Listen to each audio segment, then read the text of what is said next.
आज हम Bhagavad Gita chapter 10 the opulence of the absolute के श्लोक 20 को कवर करने वाले हैं। रोज की तरह पहले मैं संस्कृत में श्लोक को पढ़ूंगी, उसके इंग्लिश ट्रांसलेशन को देखेंगे और मीनिंग को समझेंगे। तो चलिए शुरू करते हैं। अहम आत्मा गुण के सा सर्वभूतस्य स्थिता अहम अदिश्च मध्याम च भूतानाम अन्ता इव च। I am the super soul, O Arjuna, seated in the hearts of all living entities. I am the beginning, the middle and the end of all beings. So Krishna भगवान ना हमारे जो अर्जुन है उसको कुछ कुछ एडवाइसेस दे रहे थे। उन दोनों के बीच में हम जानते हैं भगवद गीता में कृष्ण भगवान के साथ में अर्जुन की बातें हो रही थी। कृष्ण भगवान अर्जुन को बता रहे हैं कि वही है सुपर सोल, वही है परमात्मा और वही है जो कि सबके दिल में बैठे हुए हैं। जो परमात्मा है, जो परमेश्वर है, जिन्होंने पूरे यूनिवर्स को क्रिएट किया, जिन्होंने हर एक चीज़ को क्रिएट किया, वो हम सबके सोल में बैठे हुए हैं। वही शुरू से है, वही मिडिल में है, वही अंत है। आपको पता है जब भी हम हाथ में एक मंत्र होता है ना, कराग्रे वसते लक्ष्मी, कर मध्य वसते सरस्वती, कर मूले तु गोविंद, प्रभात करह दर्शन। कर मूले तु गोविंद, हमारे जो सोर्स है ना, हाथ बन रही है ना ऐसे, तो जो सोर्स है ना यहाँ पे हमारे गोविंद जी है। यहाँ के एक्सप्लेनेशन को समझ लेते हैं। In this verse Arjun is addressed as Gurukesa, which means one who has conquered the darkness of sleep. Sleep मतलब यहाँ पे मतलब नॉलेज नहीं, अज्ञानता को जिन्होंने कॉन्कर कर लिया, जिनके अंदर ज्ञान है। For those who are sleeping in the darkness of ignorance, it is not possible to understand how the Supreme Personality of Godhead manifests Himself in various ways in the material and spiritual worlds. जो अज्ञानता में रहते हैं, ignorance में रहते हैं, उनको पता ही नहीं चलता, वो समझ ही नहीं पाते हैं कि कैसे वो परमेश्वर इस दुनिया में सारे मिरेकल्स कर रहे हैं। Thus, this address by Krishna to Arjuna is significant because Arjuna is above such darkness. The personality of Godhead agrees to describe his various opulences. Krishna first informs Arjuna that he is the soul of the entire cosmic manifestation by dint of his primary expansion. तो कृष्ण यही बता रहे अर्जुन को कि जो सारे souls के जो एंटायर जो कॉस्मिक मैनिफेस्टेशन, जो भी आपकी जो चीज़ें हो रही है वो भी एक मैनिफेस्टेशन है ना। कोई पेड़ उग गया तो वो एक सक्सेस है, किसी का जन्म हुआ तो वो एक सक्सेस है, कोई भी चीज़ लाइफ में जो घटनी है वो घट रही है वो सक्सेस है। जैसे सूर्य देव आ रहे हैं और अस्त जा रहे हैं, या अर्थ रोटेट कर रही है, सब कुछ सक्सेस है। तो ये कॉस्मिक मैनिफेस्टेशंस है। कोई मैनिफेस्टेशन का मीनिंग है विश फुलफिलमेंट, सक्सेस। तो जब भी कोई भी सक्सेस हो रही है वो परमेश्वर की मतलब एक्सपेंशन की वजह से हो रही है, उनकी एग्जिस्टेंस की वजह से हो रही है। Before the material creation the supreme lord by his plenary expansion accepts the Purusha incarnation and from him everything begins.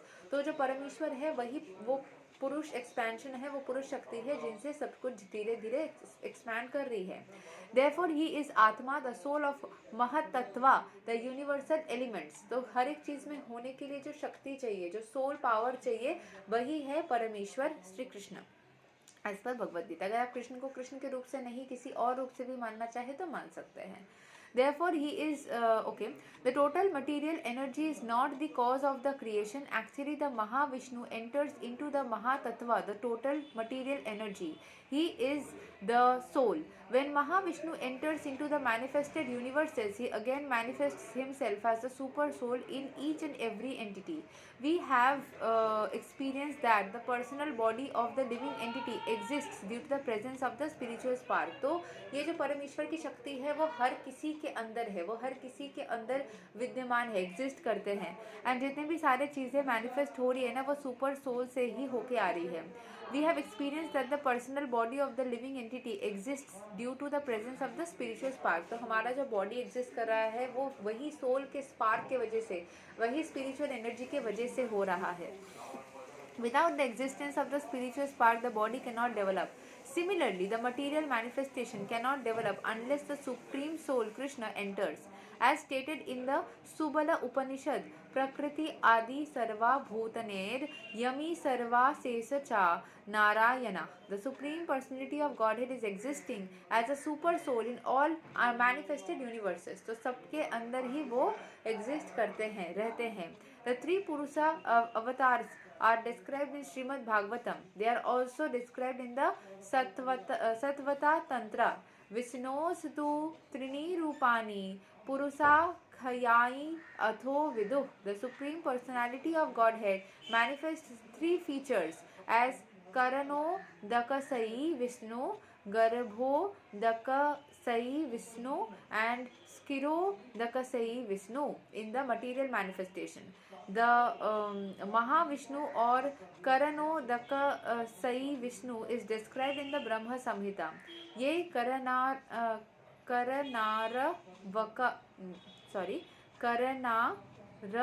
करनारनवा जले भजति स्म योगा निद्राम.